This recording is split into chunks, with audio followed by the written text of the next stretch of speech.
My name is Elijah Winfrey. I am an actor, director, and writer. I'm here with my production company out in Messina, New York, Elijah Winfrey Studios. We have a booth. We're selling merchandise for our first feature film that we came out with back in 2021.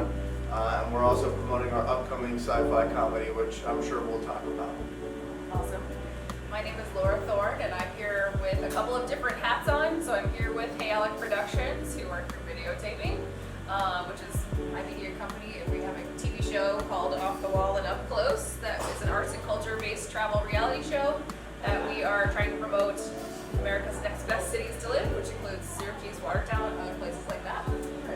And we have a booth here that is, we're taking photos for Nococon of people in cosplay costumes, and we're also promoting our event that we're helping work with next week called the Art of Movie Making Film Festival, which is happening in Fulton, and that will be next Friday and Saturday. Friday is all screenings, Saturday is a combination of networking, how to break into film festival, or how to break into film festivals, how to break into Don't break film. in, buy a ticket. Yeah.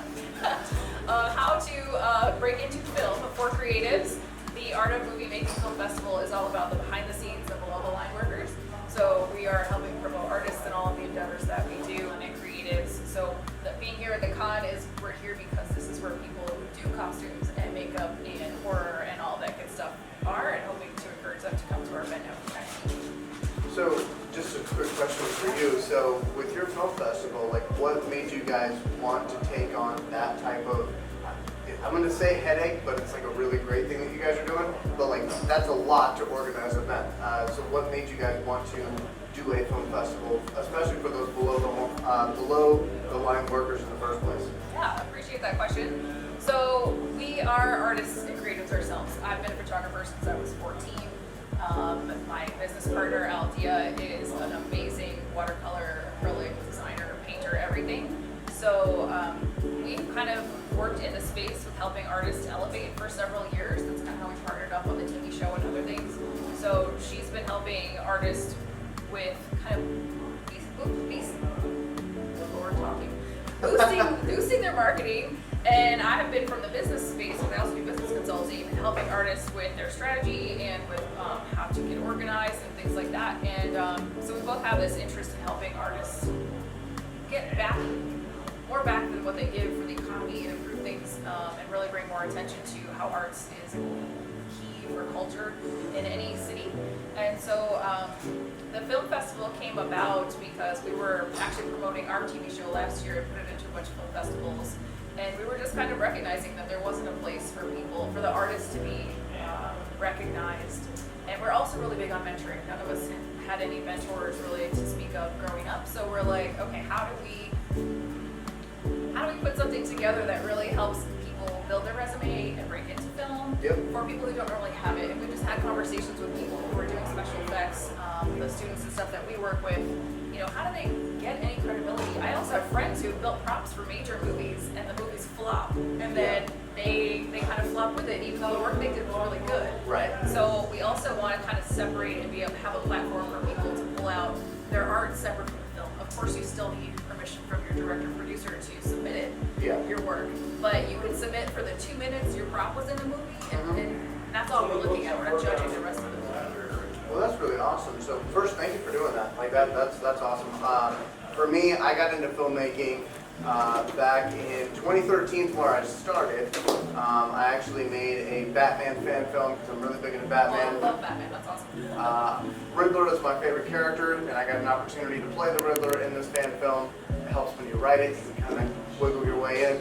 But we did it on YouTube, and then after that experience, I kind of got out of filmmaking for a little while.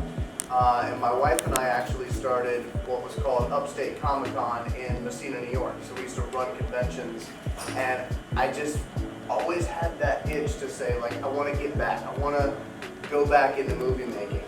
And so when my wife and I got married in 2019, she said to me, you know, hey, why don't we take a break from doing the conventions, because it's a lot to organize an event, which is why I asked you about that. So, like, that's awesome that you guys are doing that. So we decided we were going to take a break. We got married 2019, And then the pandemic happened. It's not our fault. But we took that time though, and my wife said, hey, you've been wanting to make that movie, Ballad of Billy Badass, now for 6 years. Now's the time to do that. So I had actually tried to make this movie 3 times before, and it didn't work each time I did it. And that is like, if you're a filmmaker, it's like the most demoralizing feeling you could possibly have, not being able to do it. What do you mean by it didn't work? So the first time we tried to film it, there was an actor who was in SAG who wanted to be a part of it, but we couldn't get the actual paperwork and everything filled out. It was kind of a hard process for an independent filmmaker with not a whole lot of budget. So that first one ended up kind of going away. We actually rolled cameras and were in production the second time, and the lead actor who was playing Billy Badass quit. And we were on the last day of filming when he did it. And at that point, I'm like, come on, man. So then we tried one more time. The third time was the charm. And my wife and I, we put our money into it. It was a $5,000 budget, and we spent the majority of that money hiring people. We like to invest in people. Yes, our equipment is great. I would love to have all the equipment they have in Hollywood, but if I can invest in a person, I want to do that. And so we did that, and we ended up coming out with our first feature film, Ballad of Billy Badass, which basically what this movie is about, and keep in mind I wrote it in I wrote it back in 2013. But what this movie is about is in the year 2020, the American people rise up against the government and they win. But because they end up winning, basically everything that the government provided goes away. And so America becomes basically this one mega city that is split into 4 different districts called Quad City. And each district has their own mob boss. So our lead character is Billy Badass. He is the leader of the poorest district, and the only way for him to make a better life for himself and his people is to take out all the other mob bosses. So we ended up filming this movie on a $5,000 budget. We ended up using a old elementary school that had like fallen apart, and it was like 3 floors, which was awesome because every floor was a different district. And so I learned a lot about like running a production, obviously. I also played Johnny Love, who was one of the mobsters in the film. He's the guy in red here. Hopefully you guys can see that. But it was a very interesting process, and we actually met our makeup effects artist, Chris Griffin, through doing Ballad of Billy Badass. So he did the scars on my face. He did all the blood effect work. He helped build different props that we used, which I should definitely show you that because I think Chris deserves that type of love and attention for what he did. But while I was filming this, my intention was to just make one. I just want to make one. I just want to finish the idea that I started all these years ago. And then when we finally got that finished, it was like a huge weight off my shoulders, and I said, let's do it again. So we came out with, or we started filming our second feature film, which is called Captain Corpse, and that's a sci-fi comedy, kind of like Spaceballs meets Guardians of the Galaxy, and also kind of like Galaxy Quest. So we started filming this in 2022, so last year, and we got through production on that, and this is actually currently in the editing phase. What I'm holding in my hands is not the movie, it's actually the soundtrack. So this one is obviously more gangster, alternative rock, that sort of deal. This one is like 90s ska. But we wanted to do something that would be kind of fun and upbeat. So basically, throughout that process, I started my production company. We have 24 collaborators that work with us. And usually what I do, and my wife helps me do it as well, is we pay folks $200 a day. We take care of their hotel, and we take care of their travel, and they get to help us make these films. And so far, in that 3-year period from 2019, 3 years, we made 2 feature films. So I'm very proud about that, but I could not do that without the people who work behind the scenes, which is why I think what you guys do is so awesome. Yeah, so feature film. What makes the difference between a feature film and a short?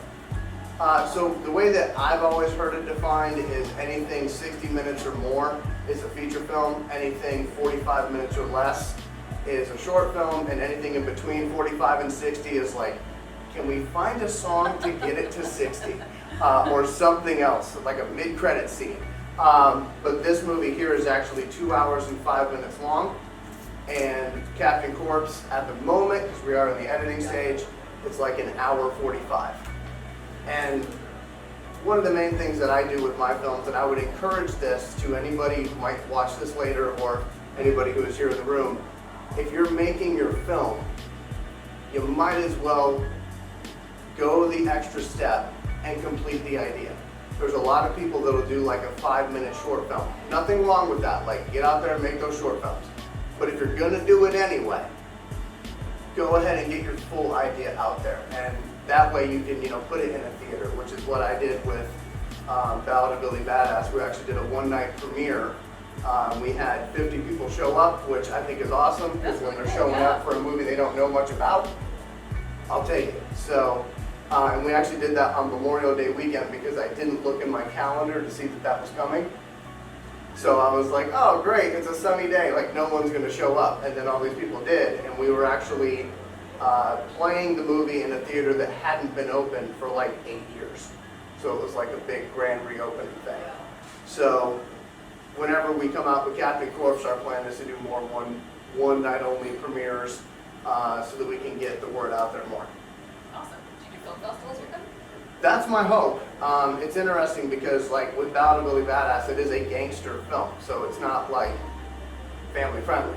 And I've found that a lot of film festivals don't want it because it's not family friendly. Well, listen, nothing we received was family friendly. I think we have 2 out of the 20-something. So, yeah, you can still submit it. Yes, that would be awesome. Where it can go. There's a lot of, in our research for doing ours, there's a lot of horror fest, there's weird fest, there's people who are looking for alternative stuff. So I would encourage you to look for some things. We found, even with our TV show, that putting in film festivals is really a great way just to talk to people about it and get some feedback. So it's not like we expected to get famous from it or anything like that, but we made some really awesome connections, and we won an award actually in Seattle for it. Nice. Yeah. Congratulations. Best web drama series. Very cool. It's not really drama, it just didn't fit into any of the categories that they had, but we got to fly to Seattle and go to a film festival with 150 people at their awards events. Very cool. When we won for our thing, it was just like, what? Like, hey, I got to figure out what to say now. That's great. Yes, exactly. I have no idea what I said. I was told it was good, but I don't know what exactly I talked about. But yeah, we got a nice little glass award. We are having awards donated for our film festival from Carl's Cream Shop, so they're not glass or anything like that, but they're pretty cool.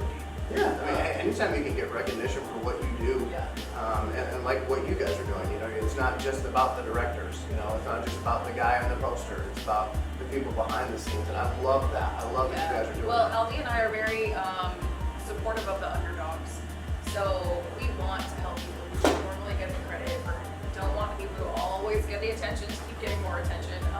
So this is a place we feel good about putting our time, energy, and effort. And it's going to take a little. People are always a little not hesitant, but it takes a while for new ideas to sink in. So it's the people who've gotten it so far. Like the film festival's been endorsed by Mark Polish. Nice. From the Polish brothers, which are like legit Hollywood directors, because they have students and stuff that they work with, and they're like, this is a great opportunity for them. And we hope in the future, like we have a panel, but we are hoping in the future as it grows that we'll be able to provide workshops, mentoring opportunities, and things like that for people who are doing props. The prop histories guy is here, Michael, and that's something he talks about a lot is, how do you get that opportunity? And like you talked about, a lot of people will try once or twice and then they quit.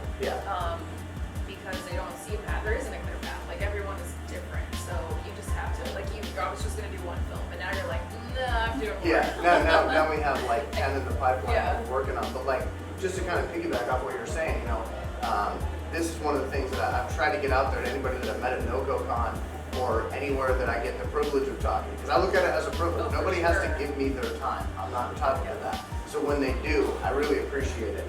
But I always tell artists out there, and I know you'll probably agree with what I'm saying here, we always do this thing where it's like, I make really cool stuff. I feel great about myself. But then it's like, okay, now talk about it with somebody else. And you go, I don't want to sound egotistical. Everybody does that. Don't do that. You got to be your own advocate because no one else is going to do that for you. Absolutely. So that's what I've been encouraging folks to do here at Nococon and anywhere else I go. Like, if you see a booth and you go, I think they could help me, walk over to it. You know, I'm not saying you got to make a whole spectacle out of it, but like walk over to it, introduce yourself. I know it's hard, but you got to do that stuff because if you don't, you're missing out. You know, and it's great that like I met you guys here, you know, for the Tammies, right? That's what you guys call them, the Tammies. So it's great that I met you guys because outside of my production company, I also run an organization, a nonprofit called Film Messina out of Messina, New York. And our mission is to turn Messina, New York into the independent film capital of the world. And so one of the things that we actually started last year was a Film Messina Academy, where folks are being trained by somebody who was on Buffy the Vampire Slayer and Star Trek in how to do things behind the scenes. The hope being that they are able to make their own productions and run their own productions. Yes, we certainly do. And that was not planned. That was not planned. But it's great because I noticed, like, I'm originally from Atlanta, Georgia. And I came up here back in 2011 through a whole long set of incidents that we don't go into right now. But one thing I noticed is a lot of the film academies that are out there, and there are many out there, they seem to cater to just getting you a job on a set. They do not want to train you how to run your set. And so that's what we're doing. We want you to know the whole process so that you're prepared when you have that opportunity. And that's what I'm doing through providing paid work, but I'm also doing that through the Film Academy, which should be starting up again in the fall. And we're actually hoping to be able to partner with a film fest so that we can let folks know and say, hey, you know, this is the film festival, this is our marquee one that we support, that we send our students to. That's what we want to do. And again, that was not planned whenever we came in here, but that seems But that's why you come to these things, right? Exactly. You know, exactly. we're all from Syracuse, and we drove here, all 5 of us today, and yesterday, and that's what we're here for, is to make those connections, because you want to step out and find out who else is doing similar things, because you are much more likely to succeed together than alone. Mm-hmm. And there's enough of this out here for all of us, you know, like finding the other people who are interested in the same things. Our goal is, yes, we would like to sell tickets and make money, but our event is free. For the most part. Cost of contrast and vending has a small fee, but for the most part, it's about access and just getting people these opportunities. Our film crew too they're all recent graduates or current students, and we're just giving them opportunities to film anything and everything we come across. And whether it ends up on a network or used commercially, it's still a great opportunity for them to practice and learn and see how sets work, test how their own personal cameras work. You know, when you graduate school, you don't know how to do everything. You haven't actually troubleshoot. I mean, troubleshooting is probably one of the biggest things, you know, and how do you learn? You don't learn that at home. Yeah, you usually learn that, I find, at like the most inopportune time. You're like, why is this not working? And usually it's after you brag about whatever it is. I had that happen to me. I said, because I used to use Movi Gimbal before they discontinued that for the cell phone, because I film all my films on my cell phone. And I just got finished bragging to somebody. I'm like, this thing is so awesome. Hit the button, didn't work. And I went, well, this is not a commercial. Don't judge it based on this one, you know, it's probably operator error, but yeah. Yeah, absolutely. And the problems don't happen when no one else is looking, right? Yeah. It's when all eyes are on you that you're like, this worked yesterday. And then they're looking at you going, and you're like, okay, just give me 1 second.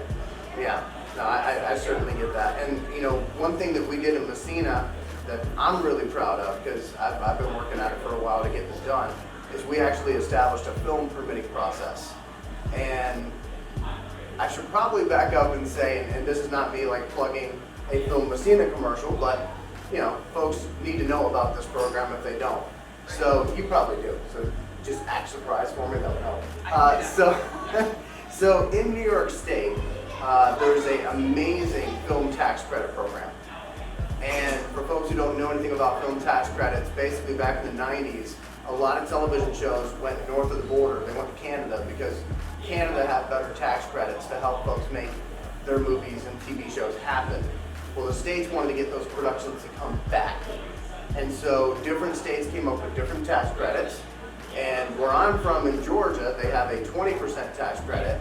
And then they also give you an additional 10% if you put their logo at the end of their movie, which is why when you're sitting there with your big old bucket of popcorn, your big drink, waiting on that Marvel mid-credit scene, that's why you see that big old Georgia peach. It's not because they like Georgia, it's not because they like peaches, even though Bowser does. It is because of the fact that they get that additional 10%. But in New York State offers a 30% tax credit. And what they wanted to do is they wanted to get more productions to happen outside of Syracuse. So basically every single county outside of Syracuse is involved in this where they can get an additional 10%. So you're talking 40% now film tax credit, which is more than the 30 offered in Georgia, and we all know how hot Georgia is right now with filmmaking. So with that as the main thing, Both literally and figuratively. yes, certainly. So with that as the main thing, I went to the folks in Messina and I said, hey, we're 3 hours from Montreal. We're not that far away from Syracuse. Let's get in on this action. Let's make sure we're ready to go so that when the films start coming this way, we can take full advantage. So our permitting process is actually different than that of everybody else in the state. So we are not based on a one-fee-fits-all thing. We are based on how much is the budget of your project. So, and how long is your period of days that you're going to film for. So, for example, I know, like you guys are probably very familiar with the Buffalo process, and if I say anything wrong, please correct me. But in Buffalo, you got to have a $250 permit fee before they even look at it. And then after that, if you want to film in public property, it's $750 a day. Or $500 a day if you're in public or private residence. In Messina, first of all, there's no charge for a private residence. It's whatever that person wants to charge you to film in their location. There you go, okay? And if you film in a private residence, you don't got to have a permit to do that. You just got to work it out with whoever it is that owns that property. If you want to use a public property though, like I said, it goes based on the budget of your film and the period of days. So just because I don't want to confuse people, we have it set up based on like a couple of different brackets. You know, you got like 0 to 5,000, which is generally where I am, and then we have one for the big fish, which is 100,000 and up. So for somebody to film in the village of Messina for $100,000 and up being their budget, if they wanted to do a period of 7 or more days, they pay a one-time fee of $1,150. That's it. So while production companies are going to be forking out all this money to film in Buffalo, they could be spending that money to film in Messina, and it's going to be significantly less. Like I did the numbers actually on my morning radio show not that long ago, and like for a Buffalo feature film, it's like $21,000 because usually they're like 28 days of filming, as you know. In Messina, it would be $1,150. And the hope is that by saving them some money on the front end, they will spend more money with our local businesses, with our hotels, things like that, and hiring people.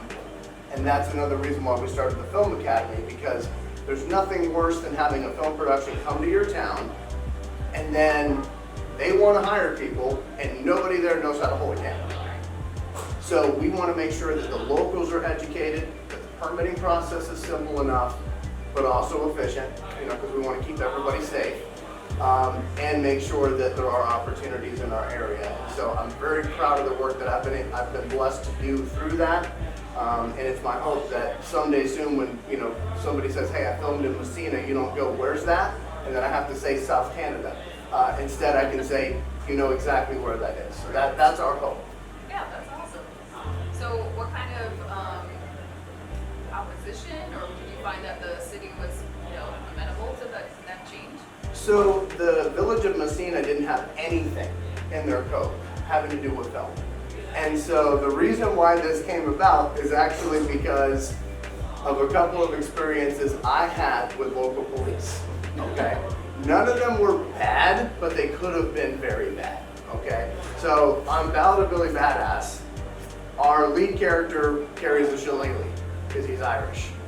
That doesn't mean that all Irish people have shillelaghs, I'm just saying. Our guy does. So anyway, he has a shillelagh, and we were filming a scene where he's kind of walking around and he has a shillelagh.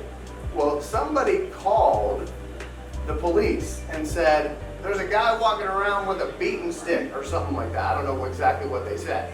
But what I do know is I was in the middle of filming and I saw 3 black unmarked SUVs come whipping in, and I went, I wonder who's that? And when they got out, they were like, we heard you guys were breaking stuff. We weren't breaking anything, but you know how it goes. Yeah, pretty fine. So because I'm a local radio DJ, I was, they asked me for my name, I gave them my name. They apparently don't listen to my show, which kind of sucked, but I showed them what I was doing. They were like, oh, so you're filming a movie. Are you trying to be YouTube famous? And then it's kind of awkward because it's like, I'm not trying to be famous at all. I'm just trying to make art. But luckily, we made it out of that unscathed. But from that experience, I was able to kind of parlay that into say, hey, I don't want somebody else having that experience. I live here in Messina, so like I get it. I understand what they're just doing their job. But if you have a production company coming from outside, that could be a reason why they never come back. So having that permitting process in place is important for that, but it's also important, so that folks know what's going on. Like down in Georgia, there's a famous story, and I never want to like get it wrong, so I'll just kind of paraphrase here. But there's a famous story in Georgia about a production crew filming on railroad tracks that they thought were inactive, and unfortunately, people died in that experience because they were not inactive.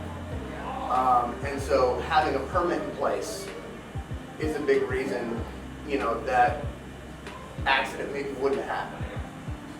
And then for Messina as well, the ability to make money from it was a big thing. We actually, in Messina, we're right next to the St. Lawrence River. And that is apparently one of the biggest bass fishing areas. We always have huge fishing tournaments up there in Messina. And so one thing I said to the folks in Messina was, I said, how do you watch those fishing tournaments? And they said, oh, I watch them on TV. Okay. What's on every single boat then? A camera. So you have a filmmaker on every single boat. And they went, oh, I get it. Which I wish I would have thought of that 6 years ago, because I've been trying to explain it to the officials for like 6 years. And they were like, this is too big, like this is never gonna happen. But then that one little thing, and then my own instance, is what kind of made it all click. So what about your radio show? How long have you been doing that? So I've been doing radio since 2016. I work for WMSA in Messina. It's a 75-year heritage radio station, and I'm the morning DJ. And I'm actually the 5th morning DJ in that 75-year period, which is crazy to think about. But everybody on my radio show, they know, that I do filmmaking. I try not to go too overboard with it because it's not a commercial for my stuff, but folks are very supportive. And that's a big reason why we were able to have 50 people come out whenever we premiered Billy Badass. So, it's been good. Awesome. You said it's classic or classical? No, not classical. That would be interesting though. Like, here's Mozart. Yeah. Weather next. No, but it's actually classic hits like Beach Boys, Beatles, things like that. Which I don't listen to that type of music, but I get paid to play it, so I just play the music and then I go listen to stuff like the soundtrack later on. Got to get that product placement in there. Did you have a background in music before you got that role? No, so it was funny. So I've always wanted to be in filmmaking, and back when my now wife, when we first got together, I was actually on very hard times because at one point I was homeless, living in Messina.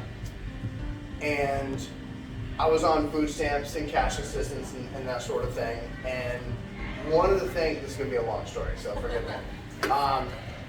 But one of the things that they do, at least in our area, with food stamps and cash assistance is they make you go to job readiness training. And our version of job readiness training is like you show up in a room like this, they give you a crossword puzzle, you sit there for an hour, and they don't actually teach you how to do anything. And so you kind of walk in feeling like crap, and you leave feeling like crap, especially if you don't know how to answer the crossword puzzle. So I always thought whenever I was in that predicament, I wish I was learning something. Like, teach me how to do something so I can help my family. And that was one of the reasons why another reason why we started the Film Academy, was so that if there's somebody out there who was in my predicament, they might be able to learn a craft that can help them, you know, build their own business or get their life back on track. Or maybe if they hated their other job, give them a new outlet so that they can get the most out of this life, because we only live once, you know. But while I was in that predicament, I was going to job readiness training, and they wanted to set me up with an internship. So they said to me, Elijah, what are you interested in? And I said, I'm going to be a filmmaker. I said, I'm going to be a filmmaker, but I also would be interested in doing some radio. I like entertaining people. I like making people feel good or feel like they're, you know, important, because I like to feel that way too. And so they said, okay, we got it. Thank you. 2 weeks later, they call me and they say, Elijah, we got 2 options for an internship for you based on what you said. And I said, okay, go ahead. They said, Department of Transportation or the Rod and Gun Club? I was like, Rod and Gun Club, I guess. And I know nothing about guns, like at all.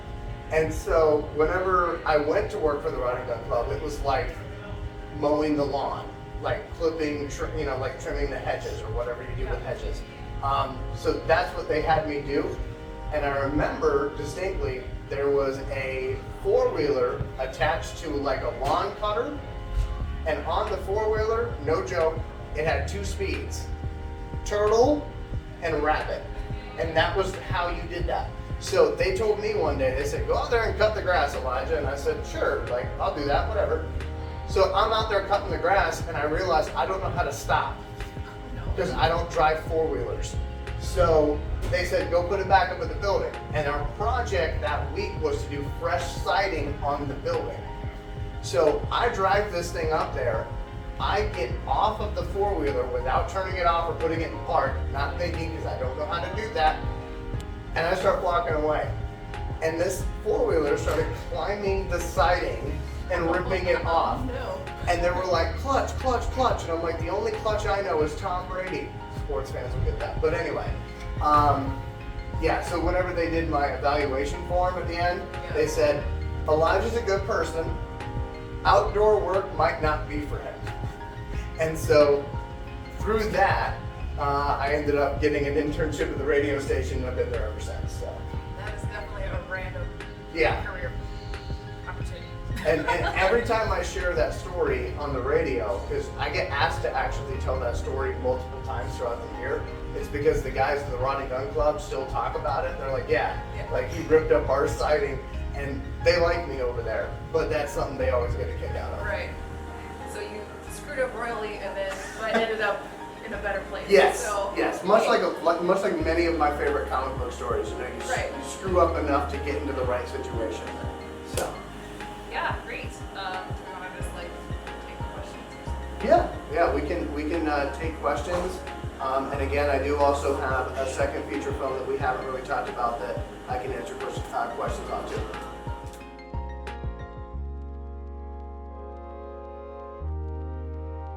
So, Captain Corpse is a space comedy, kind of like Spaceballs, Guardians of the Galaxy, Galaxy Quest, that sort of deal. And what it's about is it's actually about Jonah Corpse, and he's over here. So it's about Jonah Corpse, and he is a bounty hunter who lives on Mars.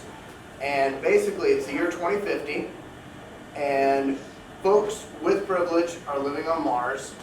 People who have a criminal record or have not been chosen through the lottery are living on Earth.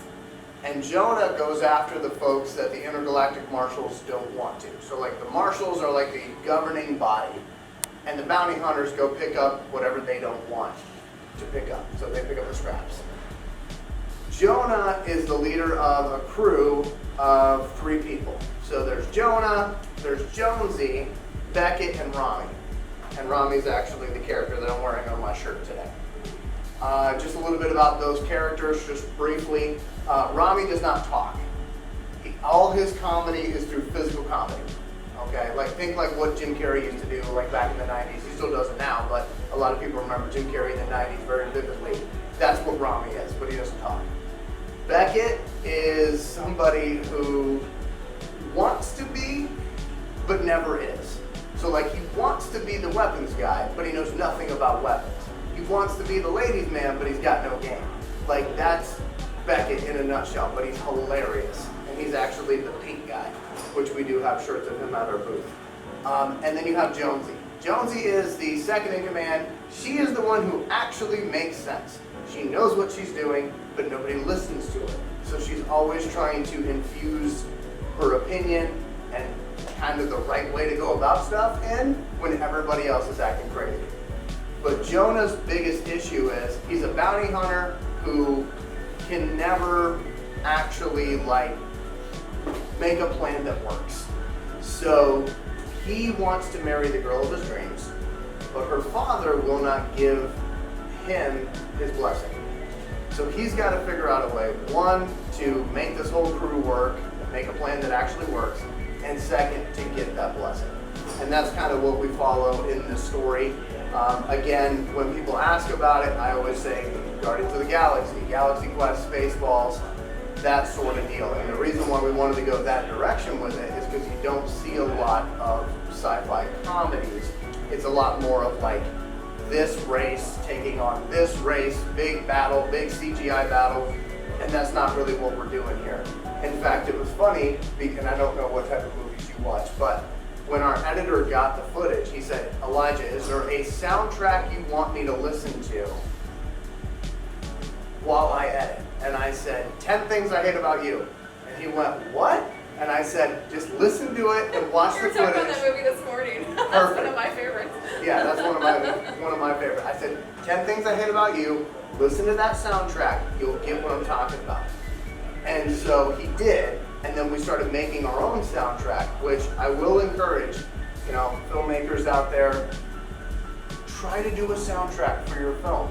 Because, yeah, you're probably not gonna get, I don't want to rule anything out, you're probably not gonna get somebody that's, on the Billboard Hot 100, but you can get local bands to be a part of your soundtrack, and then they're gonna work just as hard as you are to promote your movie because there's songs in it.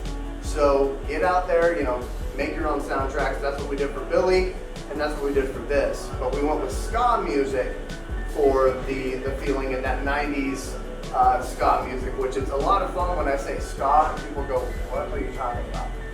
So, but like I said, as far as Captain Corpse is concerned, it's a love story. It's your traditional love story with a twist because it is a sci-fi film, and I think people are really gonna like it. We did a lot of work on it, and like the budget for Billy Badass was $5,000. The budget for Captain Corpse was $15,000. So we were able to do a lot more with makeup effects, and that again, I know nothing when it comes to makeup effects. That is Chris Griffin, that is Joshua King, that is Christian Fino, and I'm mentioning names of people that helped me make my movies. Just because I'm looking at the folks and they're going, who is that? Those are people who make me look good and make my films work. So I always am super grateful to them and the performers too. Awesome. Did you think of a question?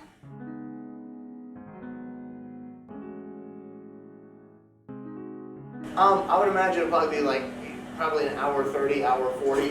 We started with over 4 hours of footage, so we've been, kind of editing that down because obviously you can't use every take, especially whenever I forget my lines. Which that's always fun. When you write the script and you forget your own lines and you're like, because I'll do this thing where I'm saying the line, but I'm saying a line from like 3 scenes later, but I forgot. So that happens to me quite a bit. But yeah, about an hour and 30.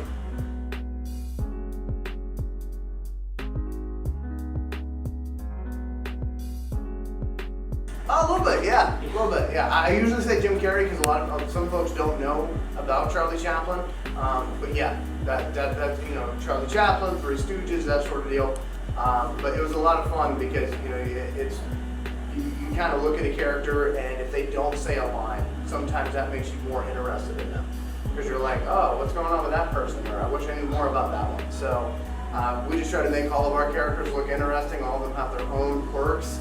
And something that's like super important to me is like making sure that any female characters I have in my films, that they come from a place of power, that they come from a place of being interesting.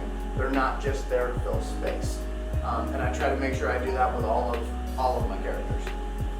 Excellent. Well, if I have any parting remarks, it's just please join us next weekend in Fulton for the Art of Movie Making Film Festival, where we will be celebrating all of the people on your team. And I hope next year you'll submit to our film fest, and yes, maybe definitely. we can partner up on some things. We'll talk more later. Yes, that sounds like a plan. That sounds like a plan. Awesome. Oh, did you have a question?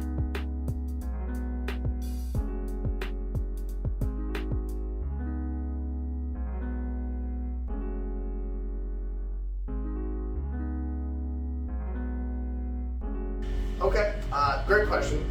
Thank you for that. So, for me, this is going to be a complicated answer, and teachers who are watching this later are going to be like, no, don't say that. But I'll just be honest with you, okay? Yeah. I have a GED. That's all I got, okay? I didn't go to a film school. What I did is I actually invested in a thing called Masterclass, which I know that they're on like YouTube and stuff like that. So I watched the Martin Scorsese Masterclass, the Samuel L. Jackson Masterclass, and I took out just a regular notebook, and I just took down as many notes as I possibly could. Mm-hmm. And then I also do this thing, and it's actually on my phone, but I have a list of movies from 1940 to 1979.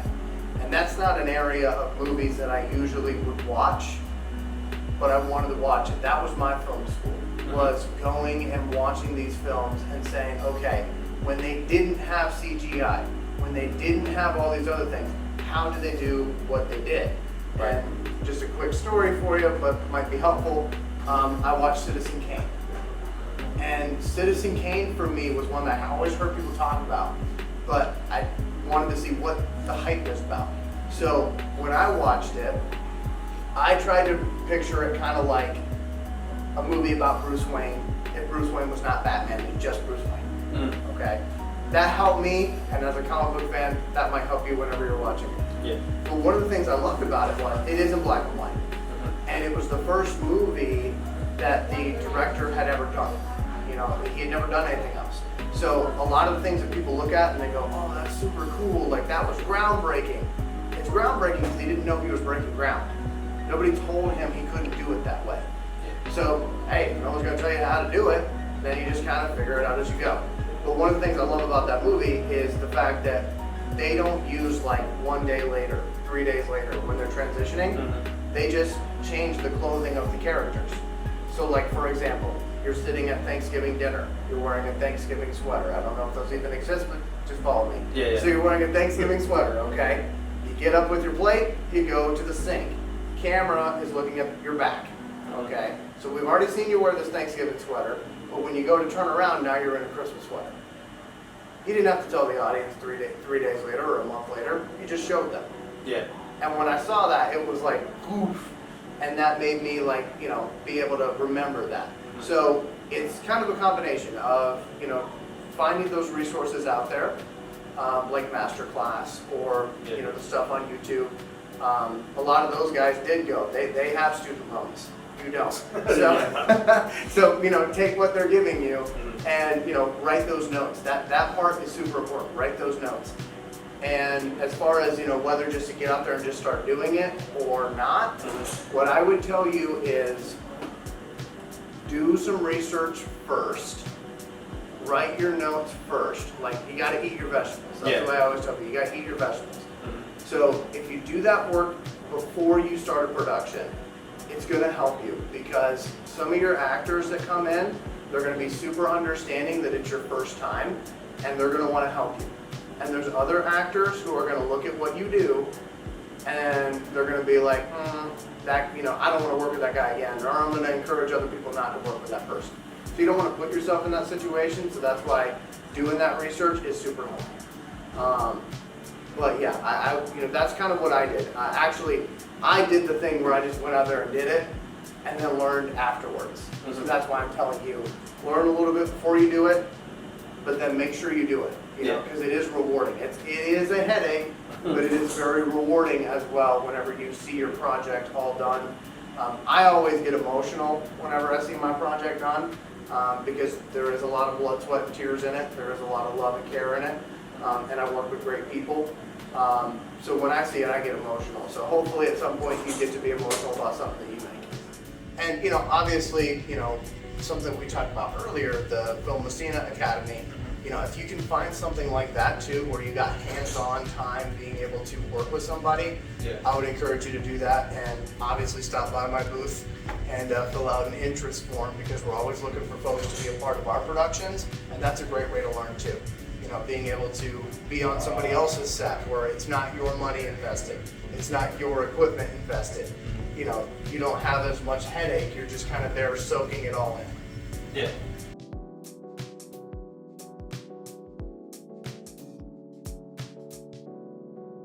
So what I do is usually so I've had quite an interesting life, which I won't give you like all of that because that's a long answer, but what I try to do is I try to take pieces of my life and I infuse it in the characters that I'm writing. And that tends to make it a little bit easier for me because I'm pulling from my own experience. So yeah, I don't look anything like Rami, all right? But I can pull from some stuff that is in the back of my head that I know.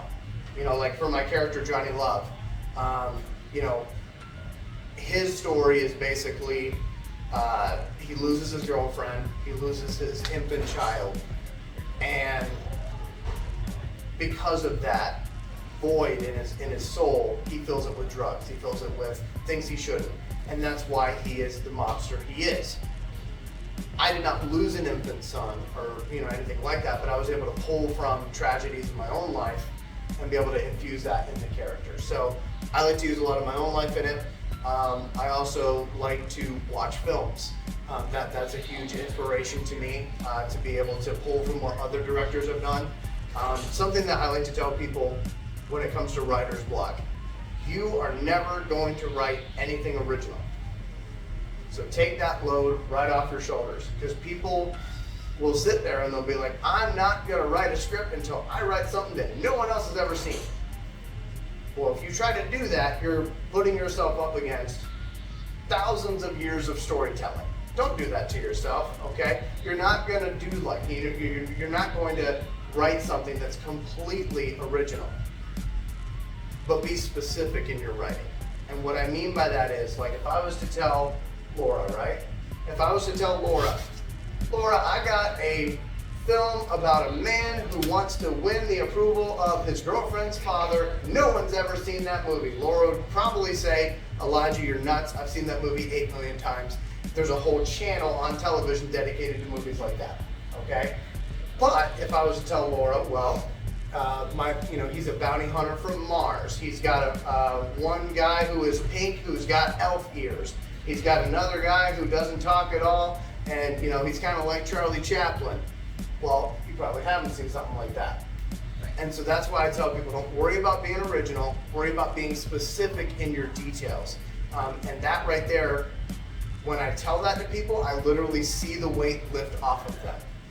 And it's something that I wish I would have realized a lot sooner, is that you're not going to be the first to ever do something. Don't worry about that. Just make something fun, creative, and that's usually how I deal with writer block. As far as film block is concerned, one thing that with my company, we have 3 core values. The first core value is that we want to create engaging stories. The second is that we want to recruit talent, we want to nurture the talent, and we want to listen to the talent. Everybody that you hire to be in your film wants you to have a good film, because they don't want to be a part of something that they have to go, yeah, I was in that, but I don't watch that, or watch that, but just remember we had a low budget. They don't want to do that. They want to be able to brag about what they were in, right? So you should listen to them when you're on set. Let them help you make it, because it's not all on your own shoulders as a director. You've got people who will help you look good if you take the time to listen to them. And there's a lot of directors out there who just don't want to be bothered with that for whatever reason. And the third thing is have fun. You know, yeah, it's stressful making movies, and there's some times where you just want to be like, what in the hell did I get myself into? But if you're not having fun, the audience isn't having fun. And if the audience isn't having fun, they will never watch anything with your name attached to it again. So those are the three things that I do when it comes to film block, and I hope all of that word vomit answered your question. Anything you want to, we're done with our time. Yeah. Anything you want to wrap up with? I just want to encourage people to go to the film festival next weekend. I believe it's June 10th, right? 9th and 10th. 9th 9th and 10th. screenings. So all people that submitted, the movies will be showing. And then 10th, we're starting with brunch in the morning, networking. So nosh on some good food and meet the people who are there to be on the panel and to present and do their costume contest and filmmakers. And then we'll do some vendor opportunities, costume contest panel, and then the award show. And I'll just end it by saying this, and hopefully you can agree. A lot of times people will say, I wish there was this, this, or this, or I wish we had this, that, or the other thing for folks who, you know, are behind the camera or behind the scenes. These guys are actually trying to do that. So please support what they're doing because they are actually filling that void. You know, instead of complaining about how there is a void, help the people who are filling it. So check out the TAMI's, the Art of Making Movies Film Festival. And again, that's next weekend. I won't be able to make it next weekend, but I'm definitely going to try to be there next year. Yeah, next year your stuff is going to be there. That would be awesome. We'll take older stuff too, you know? Hey, I love that. I love that. But again, Older stuff, and it doesn't have to be PG. So, you know. I love that too. Because hey, swearing is fun. Don't use that. Thank you again. Yeah, thank you.